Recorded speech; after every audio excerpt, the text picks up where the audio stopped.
Baik, Assalamualaikum warahmatullahi wabarakatuh. Waalaikumsalam warahmatullahi wabarakatuh. Baik, perkenalkan nama saya Nisha Puma Putri dari Kelas Teknologi Syariah Lokal B angkatan 2023. Di sini saya akan mempresentasikan 10 modul studi Al-Quran. Materi yang pertama yaitu mengenai konsep keadilan dalam perspektif Al-Quran. Menurut Kamus Besar Bahasa Indonesia, keadilan itu artinya adalah sama berat, tidak bersebelah dan tidak memihak. Itu artinya tidak mengurangi, tidak melebihkan dari yang sebenarnya yang sudah terjadi. Selanjutnya ada jenis-jenis keadilan. Ada 3 jenis keadilan, yaitu yang pertama keadilan distributif. Keadilan distributif adalah keadilan yang diberikan kepada setiap orang menurut jasa yang telah diberikan orang tersebut. Yang kedua, keadilan komunikatif. Keadilan komunikatif adalah keadilan yang diberikan kepada seorang tidak menurut jasa yang telah diberikan oleh seseorang tersebut. Yang ketiga, keadilan kapitalis, yaitu keadilan berdasarkan kontribusi yang diberikan oleh setiap orang. Materi yang kedua yaitu studi Al-Quran dan relevansinya dalam kehidupan sehari-hari.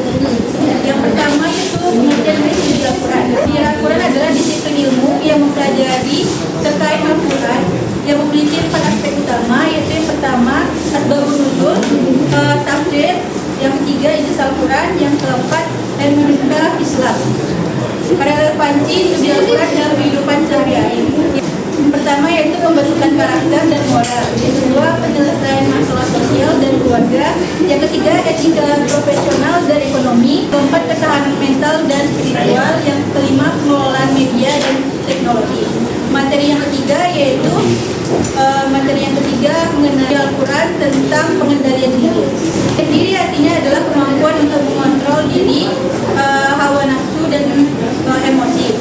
Menurut Atosela, pengendalian diri artinya adalah kemampuan untuk mengontrol proses tubuh, psikologis, dan sikap seseorang. Metode pengendalian diri di dalam Al-Quran.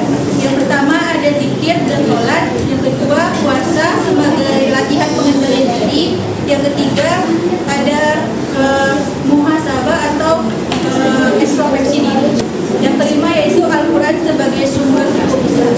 Al-Quran merupakan kitab suci umat Islam yang memiliki peran sentral dalam kehidupan umat Islam. Al-Quran sebagai sumber hukum Islam terdapat dalam Quran Surah Al-Baqarah ayat 105. Dan Al-Quran sebagai sumber hukum Islam. Menurut para ulama, sumber hukum Islam yang utama yaitu Al-Quran, dan selanjutnya disusul dengan hadis, yang kemudian ijma dan qiyas. Di Al-Quran tentang etika berkomunikasi. Etika berkomunikasi menurut perspektif Islam adalah aturan tentang perilaku manusia dalam menjaga lisannya dari perkataan yang tidak berarti dan dapat menimbulkan kemudaratan baginya yang kemudian. Yang selanjutnya ada prinsip dari etika berkomunikasi. Ada 6 prinsip dari etika berkomunikasi. Yang pertama prinsip kaulan balikan, Quran Surah An-Nisa ayat 63 yang memiliki arti perkataannya tepat sasaran, tidak berjele-jele dan sampai pada tujuan. Yang kedua prinsip kaulan karimah. Prinsip kaulan karimah ini terdapat dalam Quran Surah Al-Isra ayat 28 yang memiliki arti perkataan yang mengandung kemuliaan. Prinsip kaulan mayyusuran artinya perkataan yang menyenangkan. Yang keempat prinsip artinya adalah perkataan yang baik dan pantas. Yang kelima prinsip kaulan layanan, yang lembut. Yang keenam prinsip kaulan sadidan, dinamika struktur kemujizatan Al-Quran. Mujizat artinya adalah kerja luar biasa sebagai bukti kebenaran kenabian. Unsur-unsur dari mujizat yaitu yang pertama diciptakan oleh Allah Subhanahu wa taala, yang kedua timbang dari hukum alam, yang tiga bukti kebenaran kenabian, yang keempat selaras dengan perkataan Nabi, yang kelima tidak dapat ditandingi oleh siapapun. Yang ketiga ada tahapan-tahapan tantangan mujizat Al-Quran. Yang pertama ada Al-Quran diturunkan hampir 23 tahun, yang dimana terdapat 2 periode, yaitu yang pertama periode Mekah atau disebut juga dengan periode reformasi. Tujuan pada periode ini adalah untuk menciptakan periode baru yang berlawanan dengan periode sebelumnya. Yang kedua ada periode Mekah, periode Madinah. Periode Madinah disebut dengan periode kestabilan. Pada periode ini kehidupan sosial masyarakat mulai mengalami kestabilan dan hukum mulai dibentuk. Materi selanjutnya, transformasi sosial artinya adalah perubahan yang terjadi dalam struktur dan fungsi di masyarakat. Mekanisme transformasi sosial. Ada pendidikan dan pembentukan karakter. Al-Quran mendorong pembentukan karakter dan juga moral. Yang kedua ada keluarnya transformasi sosial. Yang ketiga ada hukum dan institusi. Al-Quran mendorong pembentukan hukum Islam yang menjadi dasar dari pembentukan hukum. Yang keempat ekonomi dan juga etika bisnis. Al-Quran menjadi dasar dari kegiatan etika bisnis itu sendiri. Yang kelima ada sosial media dan dakwah online. Selanjutnya materi hikmah turunnya Al-Quran secara bertahap. Al-Quran adalah kitab suci umat Islam yang diturunkan melalui perantara malaikat Jibril kepada Nabi Muhammad. Al-Quran diturunkan kurang lebih selama 23 tahun, yang mana terdapat 2 periode, yaitu yang pertama di Mekah pada tahun 610 sampai 622 Masehi, atau 12 tahun 15 bulan 3, yang dimana ayatnya itu disebut ayat Makkiyah. Yang selanjutnya yang kedua, periode Madinah pada 622 sampai 632 Masehi, atau 9 tahun 9 bulan 9 hari. Yang ayat yang diturun pada masa itu disebut surat Madaniyah. Selanjutnya ada hikmah turunnya Al-Quran secara bertahap, yaitu yang pertama sebagai penguat Nabi dalam menghadapi tantangan. Yang kedua memudahkan Nabi dalam memahami dan menghafal Al-Quran. Yang ketiga memudahkan umat Islam pada saat itu untuk mempelajari dan memahami Al-Quran. Yang keempat memberikan waktu untuk meninggalkan tradisi jahiliyah pada saat itu. Yang kelima memudahkan umat untuk memahami dan menjawab permasalahan masyarakat sesuai dengan konteks zaman. Yang ketujuh memudahkan dakwah.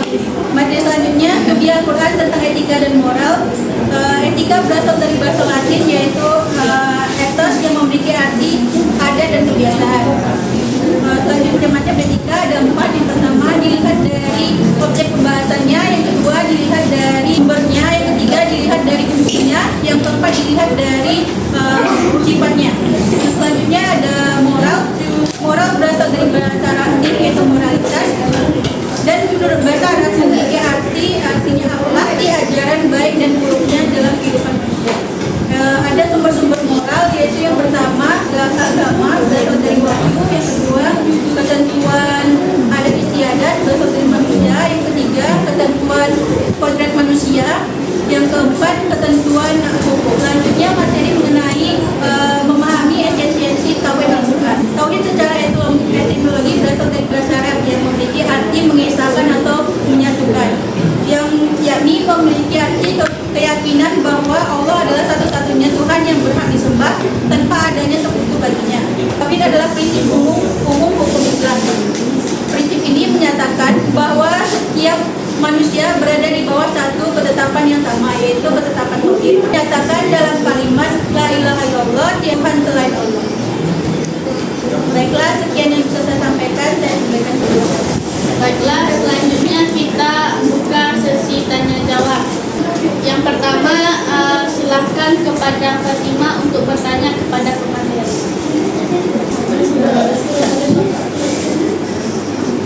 Baik, perkenalkan nama saya Fatimah. Saya ingin bertanya kepada pemateri. Sebutkan metode pengendalian diri dalam Al-Quran. Baiklah, saya akan menjawab pertanyaan Fatimah. Metode pengendalian diri dalam Al-Quran ada 3. Yang pertama zikir dan sholat. Yang kedua puasa sebagai latihan pengendalian diri. Yang ketiga muhasabah atau introspeksi. Bagaimana Fatimah atas jawaban dari pemateri? Baiklah, terima kasih kepada Fatimah yang sudah bertanya dan Indonesia. Kemudian yang kedua, kita persilahkan kepada Lilis untuk bertanya kepada pemateri. Perkenalkan, nama saya Lilis Aryani yang akan bertanya kepada Indonesia. Itu pertanyaannya, sebutkan unsur-unsur mukjizat.